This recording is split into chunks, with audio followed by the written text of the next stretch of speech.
कि एक बेटा ऐसा चाहिए जो पापा से कहे, पापा आपने इतना सब धन जोड़ा, मकान बनाया, खेती की, काय के लिए? तो बेटा सब तुम्हारे काम आएगा।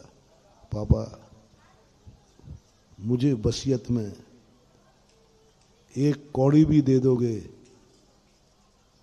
तो मैं स्वीकार करूंगा।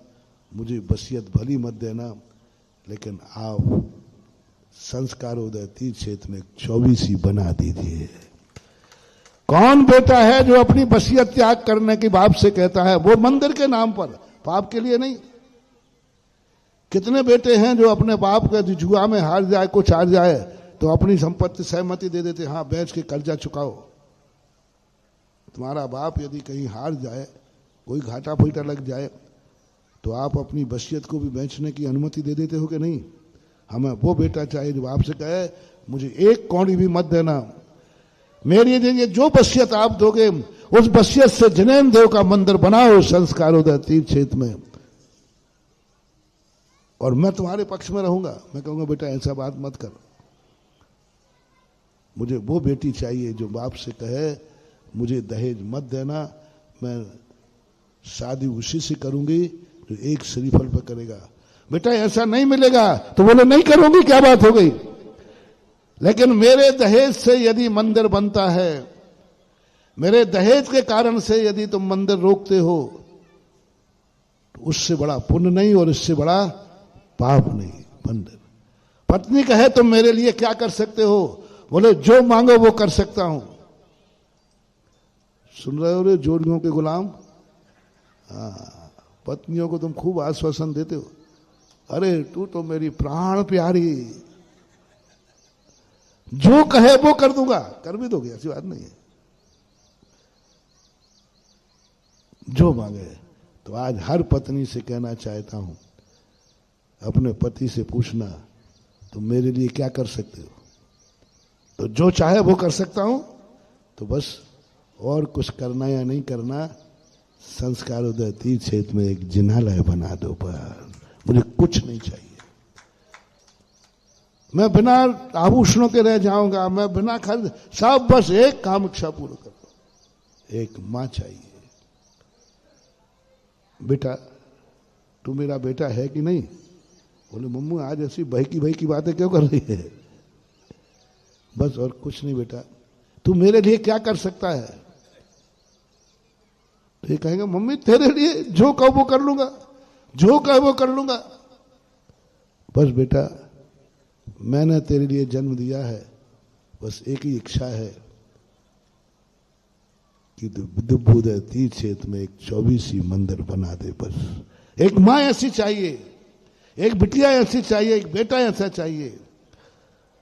और भैया को भी ले लो।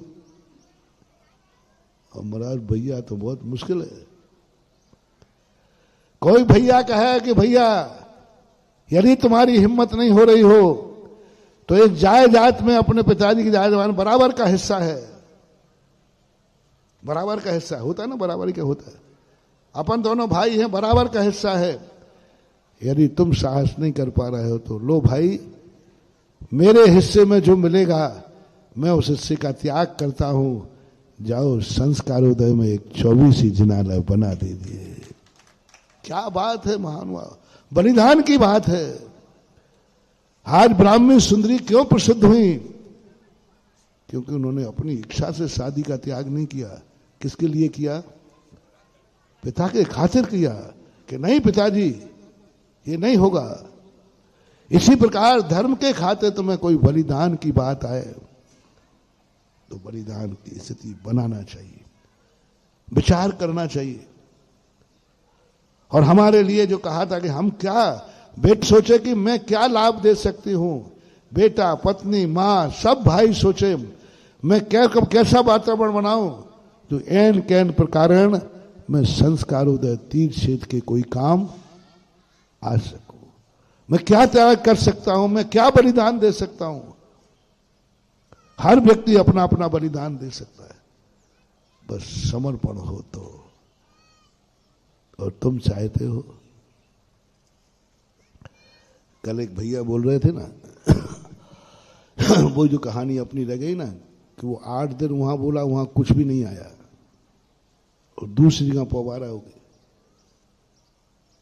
क्योंकि इन्होंने 2 बातें बोले। कल बोला आप इन चीजों में सहयोग कर सकते हैं। अन्नू बाबू, ये संस्कारोदय तीर्थ क्षेत्र बन रहा है, इनके सहयोग की कोई जरूरत नहीं। सहयोग धर्म लेवे, सहयोग बाप लेवे। अरे ये बोलो इन योजनाओं में आकर के तुम अपना जीवन धन्य कर सकते हो। हमें धर्म का सहयोग नहीं चाहिए, तुम्हारा ले जाओ अपने घर उठा करके, बचेगा तो देगा नहीं। ध्यान रखना रे भिखारियों, तुम्हारी मलकियत तुम्हारे पास है, हमारे पास बचेगा तो दे दूंगा, समय रहेगा तो 25 तारीख को आ जाऊंगा, मुझे थोड़े व्यस्त हैं, वे लोग कृपया करके ना आवे। 25 तारीख को जो ये कहे हैं कि 25 तारीख को मुझे बहुत काम है, मीटिंग है, यहां जाना नहीं, समय रहेगा तो आऊंगा, कृपया करके आना ही मत, नहीं तो तुम्हारी गाड़ी रास्ते में पंचर होगी। आना ही मत। हमें वो व्यक्ति चाहिए उस दिन जो कहें समय की बात करते हो। अरे दुनिया के कार्यों में समय रहे या नहीं रहे, 25 तारीख के लिए मैंने आज से रिजर्व कर दिया है कि मेरा समय है। ना कोई मीटिंग है, ना कोई रिश्तेदार है, कुछ भी नहीं। 25 तारीख के लिए समय बचेगा तो आऊंगा, नहीं, धर्म के कार्य के लिए समय बचे हुए में से नहीं। मंदिर के कार्य के बाद समय बचेगा तो मैं संसार के कार्य कर लूंगा सबसे पहले। इसी प्रकार दान में बचा रहेगा तो दे दूंगा, नहीं, जो पहले दूंगा। बचेगा तो मकान बना लूंगा, बचेगा तो बेटी की शादी कर दूंगा, बचेगा तो हिस्सा ले लूंगा, नहीं बचेगा तो कोई बात नहीं, पहले करूंगा। वो है अतिशय, वो है चमत्कार। क्यों आते हैं हमारे लोग, कहते महाराज जिस क्षेत्र को आप उठाते हो उसमें अतिशय क्यों आ जाते हैं?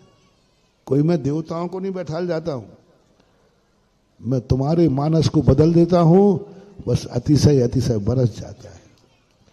आज कितना बड़ा मानस बदला हमने, कल भी बदला कि तुम्हें मंदिर से मुझे क्या लाभ है ये नहीं सोचना है, मंदिर को मैं क्या लाभ दे सकता हूं, अतिशय हो जाएगा।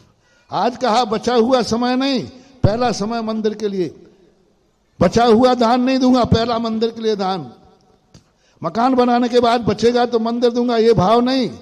मंदिर बनाने के बाद बचेगा तो मकान बनाऊंगा, बस इस भाव से दान दो, यहां मंदिर बनने के पहले अतिशय क्षेत्र प्रकट हो जाएगा। हमें वो दातार चाहिए, दोनों सोचना, मकान बनना है, बचेगा तो कृपया करके वो दान न देवें। पहले मंदिर बनाऊंगा, बचेगा तो बोलो आगे मकान बना लूंगा, बस ऐसा दान अतिशयकारी होगा। बचेगा तो शादी हो जाएगी, बचेगा तो वसीयत हो जाएगी, बचेगा तो हिस्सा ले लूंगा,